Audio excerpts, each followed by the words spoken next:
Kepala Dinas Perhubungan Kota Palembang Agus Rizal mengutarakan terkait halte bus di Kota Palembang yang beberapa waktu menjadi sorotan karena dinilai mulai banyak mengalami kerusakan, di mana dari 249 halte yang ada, hampir 50% mengalami kerusakan.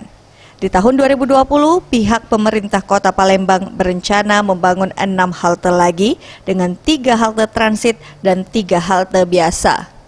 Perbaikan halte ini juga dilakukan dengan bantuan pihak ketiga dengan menerapkan konsep yang nantinya akan mempercantik Kota Palembang.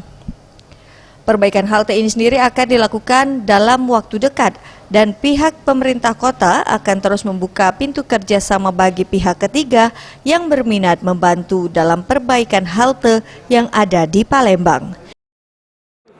Bakal bangun 6 kan mereka. Jadi ada ya 3 yang transit, 3 yang memang halte biasa ya. Makanya kita awali kan minta itu kerjasama dulu kan. Mau dengan Pak Wali nanti ke PD yang lain. Karena bukan hanya halte ya. Jadi bicara masalah skatepark dan sebagainya.